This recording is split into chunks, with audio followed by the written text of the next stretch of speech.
সবাইকে স্বাগত জানাচ্ছি জুলফিকার স্টিল প্রেজেন্টস ডিবেট টুনাইটে। আমি সোনিয়া হক আপনাদের সাথে আছি এবং আজকে ডিবেটের বিষয় রেখেছি গাজায় গণহত্যা, বিশ্বজুড়ে ইসরায়েল বিরোধী ছাত্র বিক্ষোভ।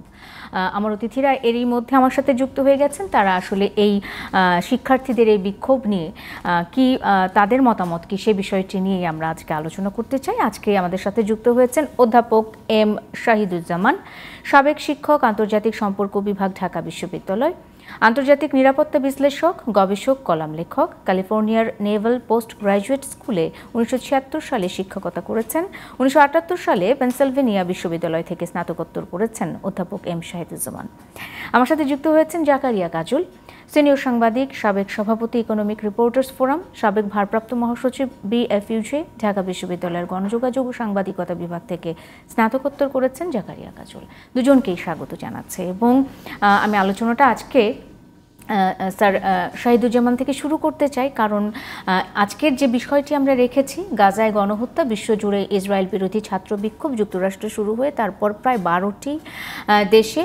12টির অধিক দেশে এখন এই ছাত্র বিক্ষোভ ছড়িয়ে পড়েছে এবং আমরা জানি যে বাংলাদেশেও একাত্মতা প্রকাশ করে আজকে শিক্ষার্থীরা বিভিন্ন স্থানে শিক্ষার্থীদের সাথে একাত্মতা প্রকাশ করে আন্দোলনে অংশ নিয়েছে। আমি একটু আলোচনাটা শুরু করতে চাই। আমরা জানি যে সামনে মার্কিন মুলুকে ভোট এবং অনেক রাজনীতি বিশ্লেষক বলছেন যে শিক্ষার্থীদের এই বিক্ষোভে ডান বাম সব দিক থেকে আসলে বিপদে আছে জো বাইডেন প্রশাসন। স্যার, আপনার বিশ্লেষণ কি বলছে, সব কিছু মিলিয়ে রাজনৈতিক সমীকরণ কি বলছে এবং কি ঘটছে যুক্তরাষ্ট্রে? ধন্যবাদ। ইনফ্যাক্ট ভিয়েতনাম যুদ্ধের পরে এত বড় আকারে এত সংবেদনশীল বিষয়ে আমেরিকাতে নতুন প্রজন্মের এইভাবে বিস্ফোরণ আর দেখা যায়নি। ভিয়েতনামের যুদ্ধ যখন ঘটছিল, শেষ হওয়ার পরে আমেরিকাতে যে একটা দীর্ঘ সময়ব্যাপী তারা বিদেশে হস্তক্ষেপ করবে না, জড়াবে না যুদ্ধে, এই ধরনের একটা মানসিকতা, আর নতুন প্রজন্ম অনেক বেশি ব্যস্ত ছিল তাদের নিজেদের বাস্তবতা নিয়ে। কিন্তু এইবার এই ফিলিস্তিন প্রশ্নে যেভাবে জাগ্রত হয়েছে, কলম্বিয়া ইউনিভার্সিটি থেকে শুরু করে তারপর আপনার California, university of southern California, Chicago, MIT, হার্ভার্ডে জন হার্ভার্ডের মূর্তির পেছনে মার্কিন ফ্ল্যাগের পরিবর্তে ফিলিস্তিনি ফ্ল্যাগ উঠতে শুরু করেছে। অভূতপূর্ব।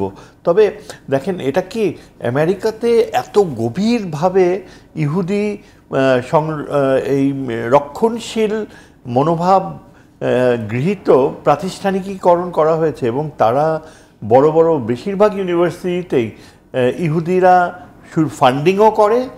আইভি লিগ ইউনিভার্সিটি বলতে যেগুলোকে বোঝাই, সবচেয়ে পুরনো ইউনিভার্সিটি নাম করা, সেখানে সিংহভাগ টাকা দেয় ইহুদিরা, আর শিক্ষকের মধ্যে একটা বড় অংশ ইহুদি।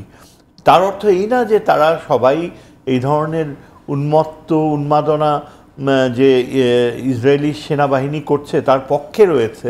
অনেক ইহুদি শিক্ষক ছাত্ররাও কিন্তু এই আমেরিকান এই প্রতিবাদগুলোতে জয়েন করেছে। এটা একমাত্র আশা যে আমেরিকায় এখন পররাষ্ট্র দৃষ্টিভঙ্গিতে মৌলিক পরিবর্তন হবে।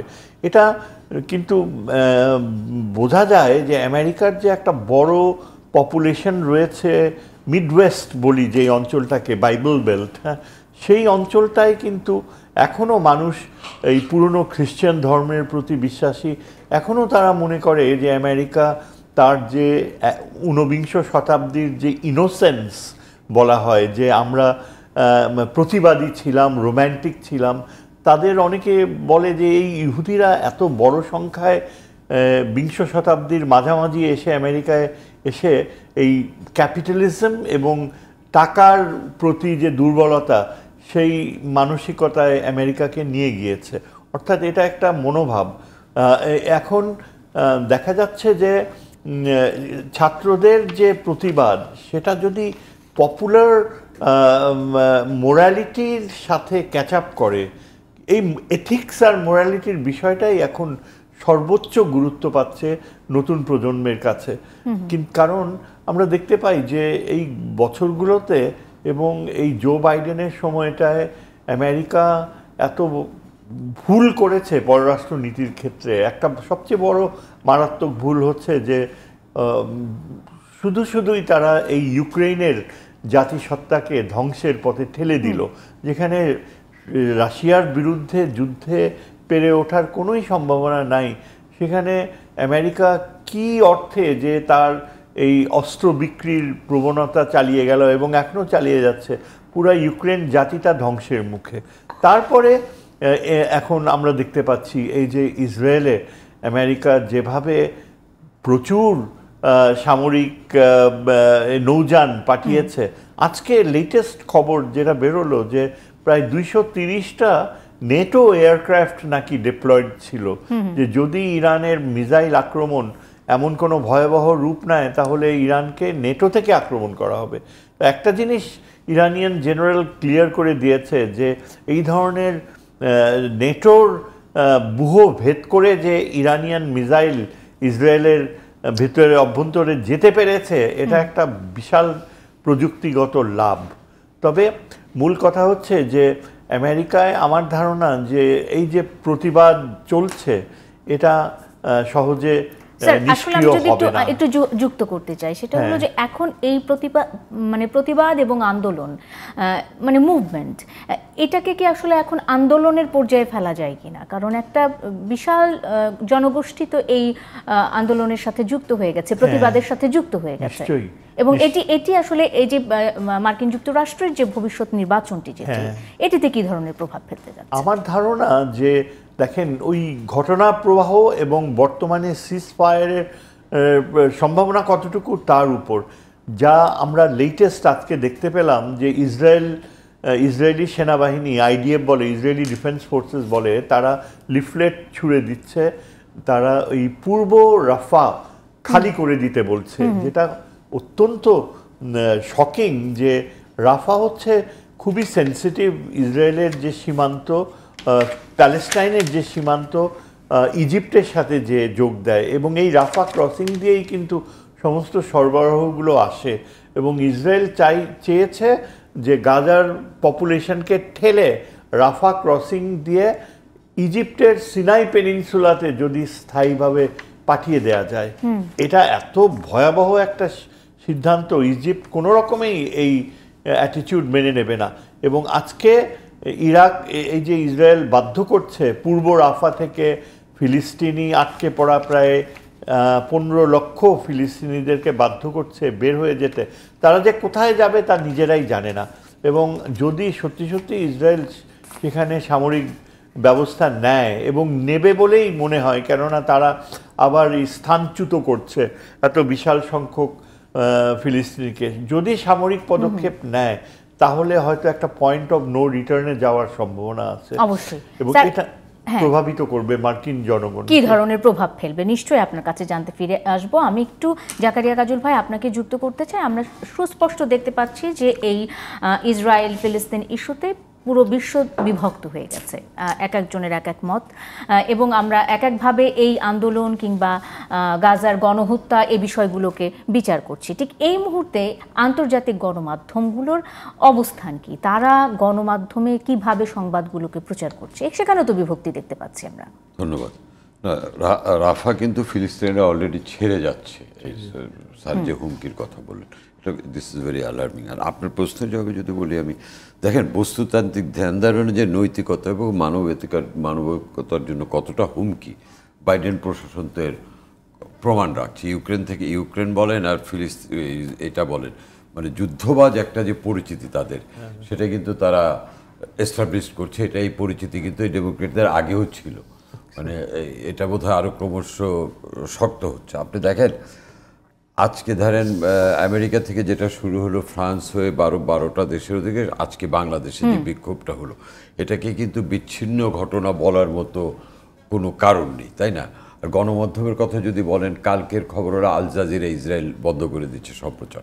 এবং আমরা একটা জিনিস আমরা দেখি যে আমরা যারা গণমাধ্যম কর্মী, আমরা খুব উদ্বেগ এবং উৎকণ্ঠার সঙ্গে লক্ষ্য করি যে কোনো ঘটনায় পশ্চিমে গণমাধ্যমের যে রোল থাকে, সারা বিশ্বের অন্য গণমাধ্যমগুলির রোলগুলি কিন্তু একটু আলাদা থাকে।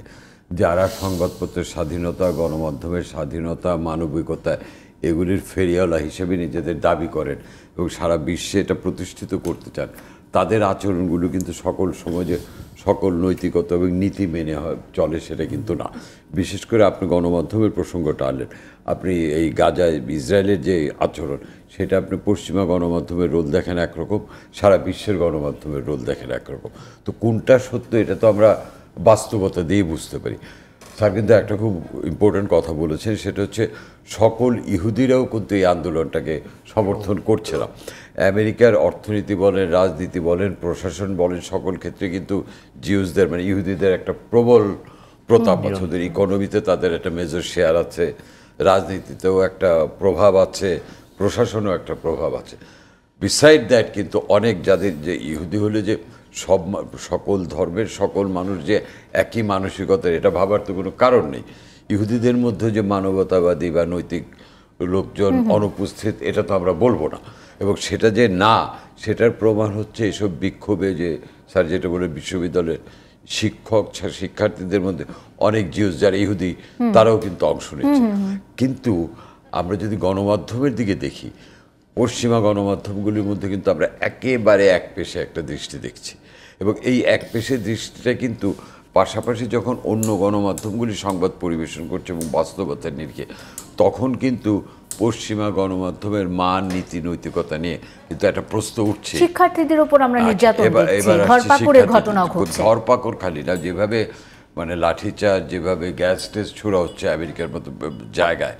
এবং আপনি ওই যে একটা কথা কিন্তু সত্য, ভিয়েতনাম যুদ্ধের সময় যে প্রতিবাদটা ছিল তখন প্রেক্ষিতটা ছিল কি সকল যুবককে যুদ্ধে যেতে হবে ইত্যাদি ইত্যাদি, অনেক বাধ্যবাধকতা ছিল। সেই কারণে যে বিক্ষোভের যে মাত্রা ছিল, এবার কিন্তু কিন্তু প্রেক্ষিত আলাদা। এবারের যে বিক্ষোভটা সেটা মানবিকতা এবং নৈতিকতার জন্য এই বিক্ষোভটা। এখানে কিন্তু আমেরিকানদের বাধ্য করা হচ্ছে না যুদ্ধে যোগ দিতে বা ইত্যাদি। এটা কিন্তু এন্টায়ারলি মোরাল একটা সাপোর্ট, এবং আমেরিকার বুকে এরকম আন্দোলন সাম্প্রতিক সময়ে তো সাম্প্রতিক হয়নি, বোধহয়ের কিছু নেই, তাই না? এবং এটার রেশ কিন্তু ফ্রান্স ও ইউরোপে বিভিন্ন দেশে ছড়িয়ে গেছে, যেটা সর্বশেষ আমাদের দেশে হলো। আজকে বাংলাদেশে যেটা হয়েছে এটাও কিন্তু একটা অভূতপূর্ব বিষয়। একটা খুব ইন্টারেস্টিং কথা যে হার্ভার্ডের মতো জায়গায় ফিলিস্তিনি পতাকা উঠছে। আপনি ঘটনাটা কিন্তু একেবারে এসব ব্যাপারে কিন্তু আমেরিকার মতো দেশ খুব স্পর্শকাতর, সে জায়গায় এই ঘটনাটা ঘটানো কিন্তু মানে স্বাভাবিক ব্যাপার না। এবং আজকে বাংলাদেশেও যদি দেখেন, বাংলাদেশে যেভাবে এটার সঙ্গে একত্রতা পোষণ করে ঢাকা বিশ্ববিদ্যালয় সহ সব জায়গায় যেটা হয়েছে, এটাও কিন্তু একটা কি বলবো আমি, এটাও একটা উদাহরণ যে গাজা ফিলিস্তিনিদের সঙ্গে যে আচরণটা করা হচ্ছে এটা যে কতটা অমানবিক। আমেরিকা যেটা করছে সেটা আমেরিকান সামনের নির্বাচনে যে কি প্রভাব ফেলবে, আমার মনে হয় যে এটা বাইডেন প্রশাসনের জন্য স্যার আরও ভালো বলতে পারবে, কারণ উনি এই বিষয়টা নিয়ে কাজ করেন। বাইডেন প্রশাসনের জন্য এটা যে খুব ইতিবাচক কিছু হবে বলে এখন পর্যন্ত আমার মনে হয়। অনেকেই বলছিলেন, অনেক রাজনীতি বিশ্লেষক আছেন তারা বলছিলেন যে আসলে জো বাইডেন ঠিক শুরুর দিকটাই ফিলিস্তিন ইস্যু নিয়ে তেমন কোনো মতামত সরাসরি দিচ্ছিলেন না, কারণ তিনি হয়তো বা অপেক্ষা করছিলেন যে ট্রাম্পের অবস্থান, জনাব ট্রাম্পের অবস্থানটা কোন দিকে, তার মতামত তাকে কি হবে সেটার উপরে নির্ভর করছেন। ঠিক এই মুহূর্তে জো বাইডেনের আসলে অবস্থানটা কি, এই প্রশ্নটার উত্তর যদি আমি স্যারের কাছ থেকে জানতে চাই, অবশ্যই পরে কাজল ভাইয়ের কাছ থেকে জেনে নিব। আচ্ছা, জো বাইডেনের অবস্থান অত্যন্ত মানে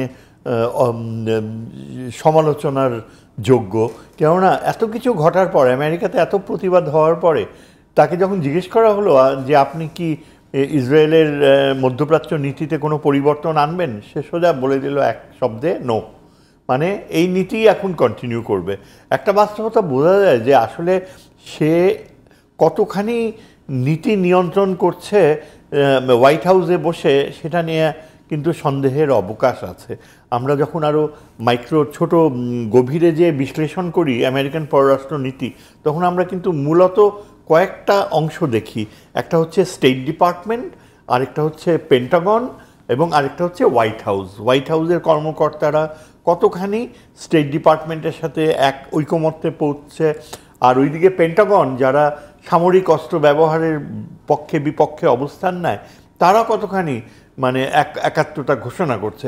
কিন্তু এখন দেখা যাচ্ছে যে হোয়াইট হাউস ভিত্তিক যারা রয়েছে তারা কিন্তু এই বাইডেনের অ্যাপয়েন্টিসরা বেশিরভাগই হয় দক্ষিণ এশিয়ার কিছু ইন্ডিয়া আর পাকিস্তানি বংশোদ্ভূত, আর কিন্তু বেশিরভাগই হচ্ছে ইহুদি বংশোদ্ভূত।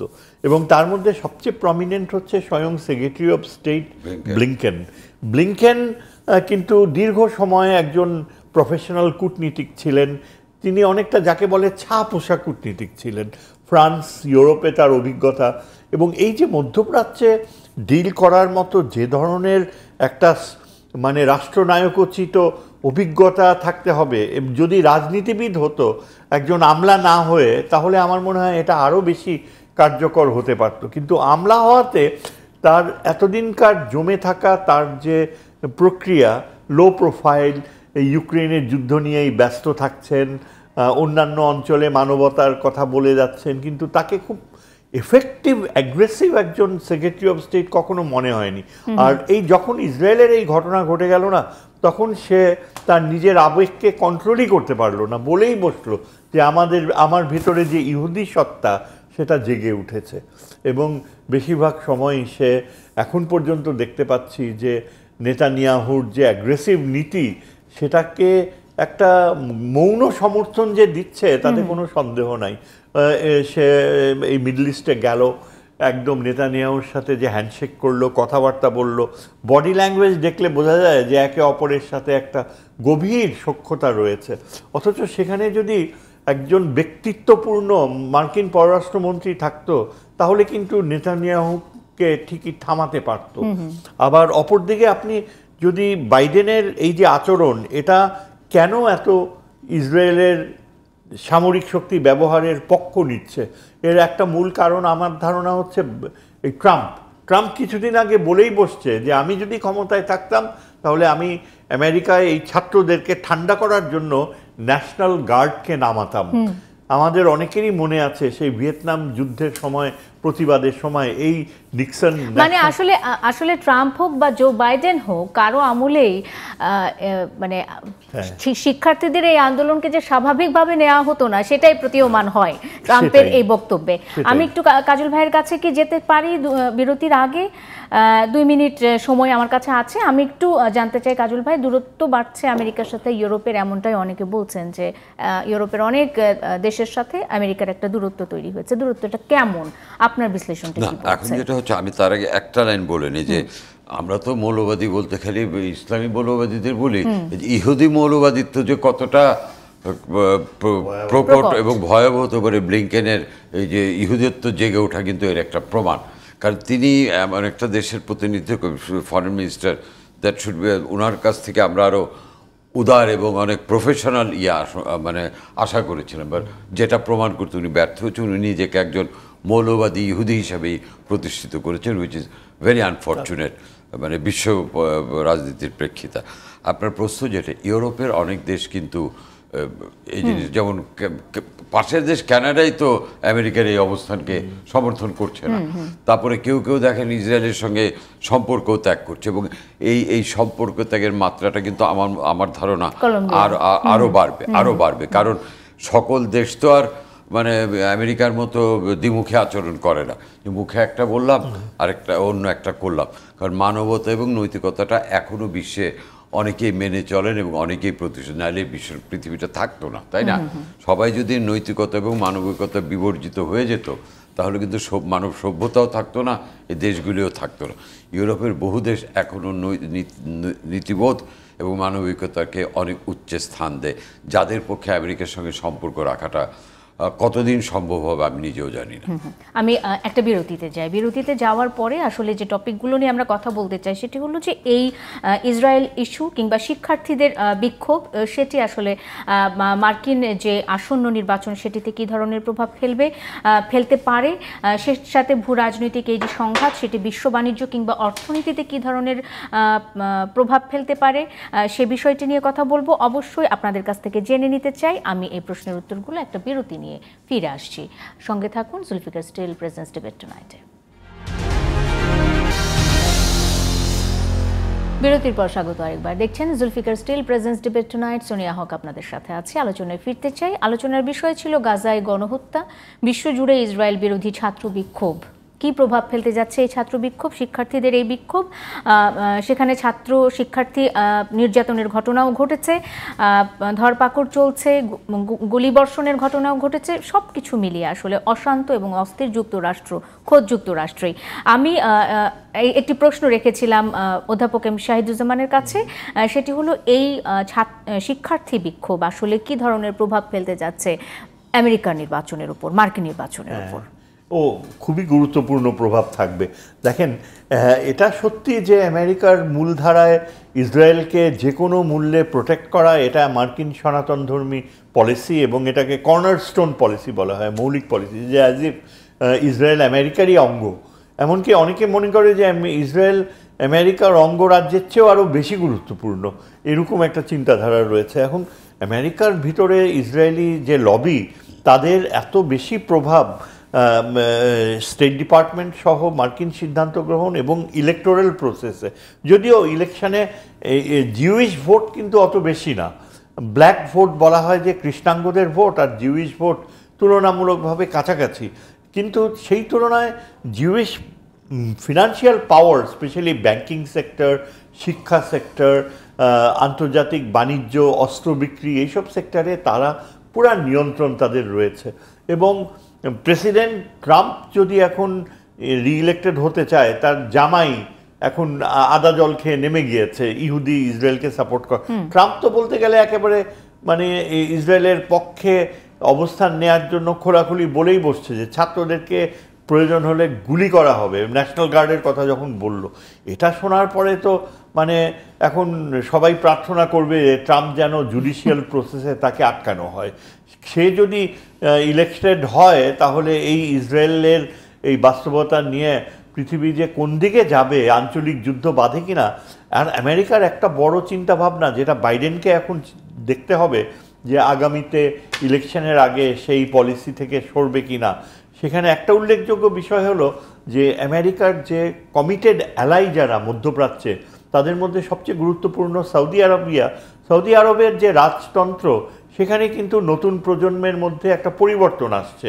প্রিন্স সুলতান সরাসরি তার যে ফরেন মিনিস্টার, খুবই আউটস্পোকেন, শুদ্ধ ইংরেজি বলে, আনলাইক দ্য প্রিডিসেসর্স। এবং সে বলে বসেছে যে আমরা মনে করি যে ইসরায়েলকে 1967 বর্ডার যে ছিল সেই বর্ডারে ফিরে যেতে হবে। এটা তো একটা বড় রকমের কথা, এই অর্থে যে এতদিন সৌদিরা সবসময় আমেরিকার অনুগত হয়েছিল ইসরায়েলের পলিসিতে, কিন্তু এইবার সৌদি আরব দুটা দৃষ্টান্ত দেখিয়েছে। একটা হচ্ছে এই যে 67 বর্ডারে ফিরে যাওয়া মানে জেরুজালেমের অর্ধেক ছেড়ে দিতে হবে ও সমস্ত অকুপাইড সেটেলমেন্টস এগুলো সব ছেড়ে দিতে হবে, যেটা করতে হলে নিশ্চিতভাবে একটা পুরা দস্তুর যুদ্ধে যাবে। এই বিষয়টা সৌদি আরব যে বলছে, আরব বিশ্বের হঠাৎ করে এই ধরনের অবস্থান, এটা কি আসলে ইরানের এই আক্রমণের পরে হয়েছে কিনা? না, তার আগে থেকেই প্রবণতা দেখা দিচ্ছিল। নতুন প্রজন্ম যে আসছে, দেখেন অনেকে ভুল করে যে বলে যে জর্ডান তো ইসরায়েলের পক্ষ নিয়েছে, কিন্তু জর্ডানের ফরেন মিনিস্টার কিন্তু ক্লিয়ারলি বলছে যে আমরা যে ড্রোনসগুলা, মিসাইলগুলা নিক্ষেপ করেছি সেটা জর্ডানের নিরাপত্তার জন্য, যাতে জর্ডানিয়ান টেরিটরিতে যদি পড়ে তাহলে যে ক্ষতি হবে সেটা প্রিভেন্ট। আমরা ইসরায়েলের পক্ষে নিয়েছি, এটা ভুল। কাজে জর্ডানের মতো দেশও কিন্তু নিজের দূরত্ব বজায় রাখছে। এখন কথা হচ্ছে যে হ্যাঁ, এটা সত্যি কথা যে ইরানের এই সাকসেসফুল ইউজ অফ মিসাইলস, এটা কিছুটা তো প্রভাব রেখেছেই। সৌদি আরবের সাথে ইরানের একটা র্যাপ্রচমা হচ্ছে, তারপর সৌদি আরব সহ ইরানের মধ্যে দিয়ে চীনের সাথে একটা তেল এক্সপোর্ট করার সম্পর্ক, দীর্ঘমেয়াদী সম্পর্ক গড়ে উঠছে। আর কাতার কিন্তু মোটামুটি একটা শিক্ষিত মনোভাব নিয়েছে প্রথম থেকেই। তারা ইরানের সাথে তাদের পার্শ্ববর্তী দেশ এবং কাতারে আল জাজিরা অবস্থান নিয়েছে। কাতার হচ্ছে সেন্ট্রাল কমান্ডের হেডকোয়ার্টার সেখানে লোকেটেড। তারপরেও কাতার কিন্তু মধ্যস্থতা করতে চেষ্টা করছে। এখন বাইডেনের জন্য সবচেয়ে বড় পরীক্ষা হচ্ছে যে যদি ইসরায়েলের আবার রাফা আক্রমণ থামাতে না পারে, তাহলে কিন্তু এটা হাতের বাইরে চলে যাবে। ইজিপ্ট যে এতদিন কিন্তু চুপচাপ ছিল, এই রাফা বর্ডারে আক্রমণ করা মানে ইজিপ্টকে খেপানো। এবং ইজিপ্ট বারবার কিন্তু ইসরায়েলের প্রতি অনেকাংশেই সহনশীল ছিল, তারা গোপনে একটা মিটমাট করে দিতে চেষ্টা করে আসছে। তো ইজিপ্ট যদি এখন হাল ছেড়ে দেয় তাহলে ইসরায়েলে নেতানিয়াহু বলতে গেলে নিশ্চিত একটা যুদ্ধের দিকে যেতে পারে, এবং সেটা আমার মনে হয় আমেরিকার জন্য একটা বিশাল একটা বিব্রতকর। অবশ্যই, কারণ ইলেকশনের ঠিক আগ মুহূর্তে তারা সরাসরি হয়তো বা তাদের পক্ষে দাঁড়াতে চাইবেও না, আবার না দাঁড়িয়েও তাদের কোনো উপায় নেই, তাদের অবস্থানটা আসলে মাঝামাঝিতে পড়ে যাবে। কাজল ভাই আপনার কাছে আসতে চাই, আরব বিশ্বের ভূমিকাটা শুরু থেকে পর্যন্ত ফিলিস্তিন ইস্যুতে আসলে কতটুকু গ্রহণযোগ্য?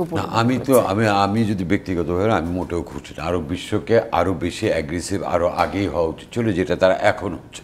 আপনি দেখেন মিশরে যখন একটা শান্তি আলোচনার প্রক্রিয়া চলছে তখন রাফায় কিন্তু ইসরায়েল তাদের আগ্রাসী ভূমিকা চলেই যাচ্ছে, যেটা নিয়ে মিশর একটু হয়তো স্যার যেটা বলেন যে মিশরের যে সহানুভূতিটা ছিল সেই অবস্থান থেকে মিশর সরে আসছে।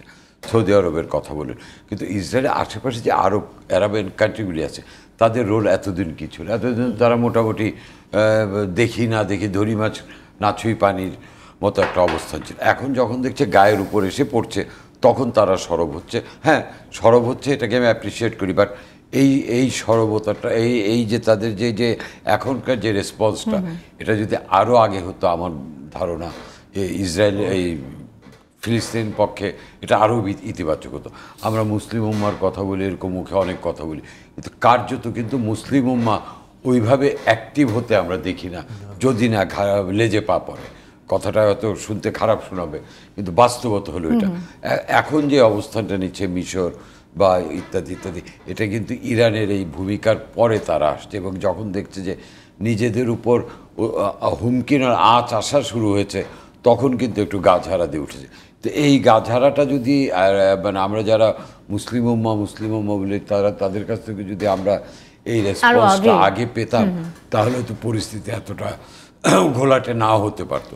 তো এখন যে অবস্থা দাঁড়িয়েছে, যেটা আমি স্যারের সঙ্গে একমত, মিশর যদি এখন তো একটা আরও বড় যুদ্ধের দিকে যেতে পারে, তখন সেটা পরিণতি কী হবে এটার জন্য আমাদের অপেক্ষা করতে হবে। অবশ্যই যে কোনো মুভমেন্ট, যে কোনো আন্দোলন ছাত্র পর্যন্ত, শিক্ষার্থী পর্যন্ত পৌঁছলে সেটি আসলে সর্বোচ্চ রূপ পায়, কারণ সেটি সামরিক বাহিনীর বাইরে বেসামরিক নাগরিককে প্রভাবিত করা শুরু করে। এখানেও আমরা দেখতে পাচ্ছি যে শিক্ষার্থী ছাত্রছাত্রীদের একটা ভূমিকা রয়েছে, এবং তারা একেবারে সেভাবেই চরম উত্তেজনায় রয়েছে আমি যদি বলি। তো সেক্ষেত্রে আসলে মনে করা হয় কিনা, মানে ধারণা করতে পারি কিনা যে এরপর আমরা ফিলিস্তিন সম্পর্কে একটুখানি সহনীয় পর্যায়ে আসবে ইসরায়েল, এটা কি আমরা ধারণা করতে পারি? ইসরায়েল কি করবে সেটা না, কিন্তু দেখেন সারা পৃথিবীর ইতিহাস যদি দেখেন, ইভেন আমাদের স্বাধীনতা সংগ্রামের সূচনাও যদি দেখেন, সব কিছুর মূল মানে শুরুটা কিন্তু ছাত্র আন্দোলন দিয়ে শুরু হয়। পৃথিবীর বিভিন্ন দেশের ইতিহাস দেখেন ছাত্র আন্দোলনের শুরু হয়। কাজে আমেরিকায় যে আন্দোলনের যে আছে না, মানে সে আগুন ছড়িয়ে গেল সবখানে, আমি যদি এভাবে বলি, এই যে সূত্রপাত, এই যে আগুনটা ছড়িয়ে যাওয়া, এই ছাত্র আন্দোলন, এটাকে কিন্তু অবহেলা করার বা এটা কিছু হবে না ভাবার মতো পরিস্থিতি এখনই, বরং উল্টোটা ভাবাটাই স্বাভাবিক।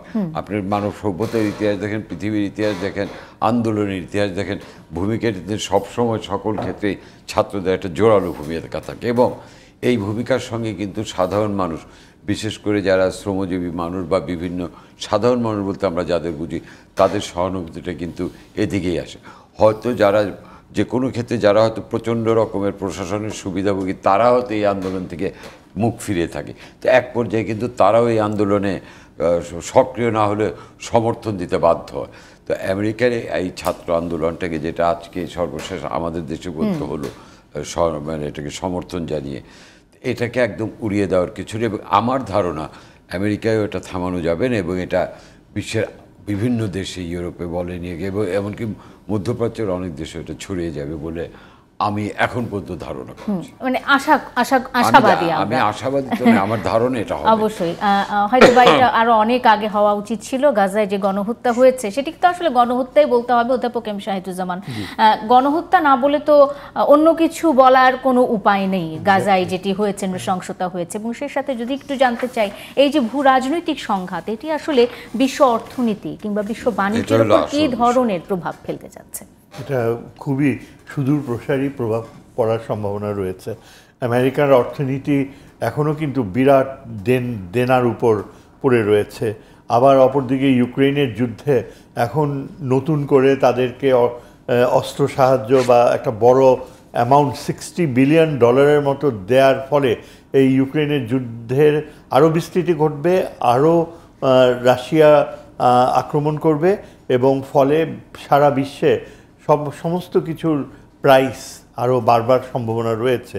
ইউক্রেন কিন্তু একটা বড় শস্য ভাণ্ডার, যত তাড়াতাড়ি সম্ভব ইউক্রেন যদি স্বাভাবিক হয়ে যেতে পারত তাহলে কিন্তু ইউরোপের জন্য এবং বাকি আমাদের মতো দেশগুলোর জন্যও কিন্তু এটা একটা ভালো ছিল, কিন্তু সেটা এখন আর অনিশ্চিত হয়ে গেল। আবার অপরদিকে এটাও চিন্তা করতে হবে, মার্কিন কংগ্রেসের অ্যাটিটিউড মোটেও আশাব্যঞ্জক নয়। আমেরিকান কংগ্রেসে তারা যে এই যে টাকা অ্যাপ্রুভ করলো ইসরায়েলের যুদ্ধ কন্টিনিউ করার জন্য, ইসরায়েলকে আবার যে প্রায় $20 বিলিয়ন নতুন করে দেয়া হচ্ছে, এর ফলে তারা কিন্তু যুদ্ধকেই আরও বেশি এনকারেজ করতেছে এবং এটা আগামী বিশ্ব অর্থনীতিতে এই বছরে বাকি বছরটার জন্য একটা অনিশ্চয়তা যে আনবে তাতে কোনো সন্দেহ নাই। এছাড়া তো প্রাকৃতিক দুর্যোগ লেগেই রয়েছে। আমার ভয় হচ্ছে যে এখন যে ইউরোপেও দেখা যায় যে জার্মানির যে নীতি এটা অত্যন্ত ন্যাক্কারজনক। জার্মানি মোটামুটি একটা ইউরোপিয়ান ইউনিয়নের নেতৃত্বে থেকে তারা অনেকাংশেই চেষ্টা করছিল মধ্যপ্রাচ্যে একটা জেনুইনলি রোল নিতে, কনস্ট্রাকটিভ রোল নিতে, কিন্তু এই বর্তমান জার্মান সরকার একদম সরাসরি ইসরায়েলের পক্ষ নিয়েছে। ইউরোপে সবচেয়ে বেশি অস্ত্র বিক্রি করে জার্মানি এবং উন্নত মানের ট্যাঙ্ক, এবং জার্মানিতে প্রতিবাদের ঝড়ও উঠছে, কিন্তু তারপরে ওই জার্মান গভর্নমেন্ট আমেরিকার সাথে এবং ব্রিটেনের সাথে, ব্রিটেনও কিন্তু একটা বিব্রতকর পরিস্থিতিতে পড়েছে। ব্রিটেনের প্রধানমন্ত্রী সেখানে যদিও ব্রিটিশ পার্লামেন্টে ইসরায়েলের পক্ষ নিয়েছে, কিন্তু ব্রিটিশ পার্লামেন্টে কিছু কিছু তুখার পলিটিশিয়ান রয়েছে, গ্যালোওয়ে যেমন, আমরা সবাই জানি গ্যালোওয়ে একেবারে ব্রিটেনের মানবাধিকার সংক্রান্ত নীতি প্রশ্নে এই ঋষি সুনাককে খুব ভালোভাবে আক্রমণ করেছে। এই প্রথমবারের মতো ঋষি সুনাকের ভবিষ্যৎ প্রধানমন্ত্রিত্ব প্রশ্ন সাপেক্ষ হচ্ছে এবং এটাই একটা বড় অর্জন বলা যায় যে প্যালেস্টাইনের পক্ষে, নৈতিকতার পক্ষে এবং ইউরোপে এবং আমেরিকায়, পশ্চিমা বিশ্বে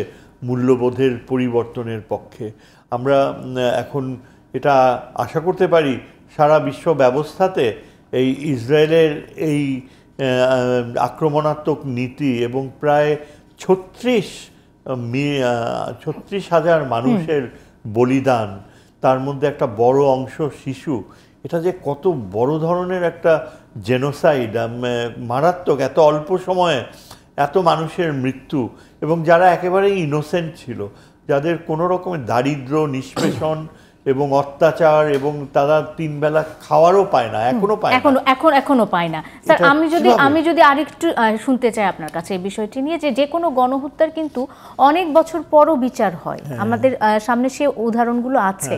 গাজায় এই যে গণহত্যা হচ্ছে, চলছে, এবং কতদিন চলবে আমরা সেটা জানি না। ভবিষ্যতে গিয়ে, এখন হয়তো বা গাজা খুব একটা ভালো অবস্থানে নাই, কিন্তু ভবিষ্যতে গিয়ে যদি তারা এই বিচার দাবি করে, সেটি কতখানি সম্ভব? খুবই সম্ভব, এবং অলরেডি জেনোসাইড হিসাবে ট্রিট করার জন্য আন্তর্জাতিক আদালতে, ক্রিমিনাল কোর্টে কিন্তু বিষয়টা এইভাবে উত্থাপিত হয়েছে এবং বলা হয়েছে যে নেতানিয়াহুকে ওয়ার ক্রিমিনাল হিসাবে বিচার করা হবে। এমনকি সেক্রেটারি ব্লিংকেনের নামও উঠেছে যে তিনিও বাদ যাবেন কেন। আমার কিন্তু যেটা ভয় হচ্ছে যে ইসরায়েলের যে আচরণ এবং নেতানিয়াহু যে ডেসপারেটলি, তার তো আভ্যন্তরীণ বাস্তবতা হচ্ছে যে সে জেল খাটতে হবে, তার বিরুদ্ধে দুর্নীতির অপবাদ, এবং তার প্রধানমন্ত্রিত্ব যদি চলে যাওয়ার সমূহ সম্ভাবনা রয়েছে, তাহলেই সে এই প্রধানমন্ত্রীর অবস্থান থেকে জেলে যাওয়ার পরিস্থিতিতে যাবে তার ব্যক্তিগত কারণে। সেটা অ্যাভয়েড করার জন্য সে ডেসপারেটলি এখন প্রলং করছে যুদ্ধের প্রবণতা। আর ইসরায়েলের তার কোলিশনের মধ্যে এমন কিছু কিছু লোক রয়েছে যারা চায় যে আরো বড় করে আক্রমণ করা হয়, এমনকি ইরানকেও আক্রমণ করতে চাচ্ছে, এবং এই জন্য আমার মনে হয় যে আঞ্চলিক যুদ্ধেও বেঁধে যাওয়ার সম্ভাবনাকে উড়িয়ে দেওয়া যায় না। আশঙ্কা অবশ্যই উড়িয়ে দেওয়া যায় না, এবং সেই আশঙ্কা থেকেই আসলে আমরাও সেই আলোচনাটা নিয়ে এগোতে চাই। আমি একটু কাজল ভাই আপনার কাছে সংক্ষেপেই যদি জানতে চাই, রাশিয়া ইউক্রেন যুদ্ধ কিংবা ফিলিস্তিন ইসরায়েল যুদ্ধ, আমরা দেখেছি যে মানে প্রত্যক্ষভাবে, আসলে আমরা প্রচ্ছন্ন আর বলতে চাই না, আমেরিকার এক ধরনের সমর্থন দেখতে পাই আমরা। ইউক্রেনকে তারা সহায়তা করতে চায়, তারা ইসরায়েলকে সহায়তা করতে চায়, করছে। তো হ্যাঁ, না আমরা গণমাধ্যমে যেটি আসলে পড়েছি সেটি বলছি যে তারা একেবারে প্রত্যক্ষভাবে মানে সহযোগিতা করছে। এর আগেও আমরা দেখেছি যে বিভিন্ন আন্তর্জাতিক যুদ্ধগুলো যেগুলো আছে সেখানে আমেরিকার একদম সুস্পষ্ট এক ধরনের ভূমিকা রয়েছে। আমেরিকা এত যুদ্ধংদেহী কেন, আমি যদি একটু জানতে চাই। না, এটা হচ্ছে মোরলিপানার একটা ব্যাপার আছে, ব্যবসার একটা ব্যাপার আছে, অস্ত্র বিক্রির একটা ব্যাপার আছে। এই দুটো ব্যাপারই মুখ্য, এটা ব্যবসায়িক।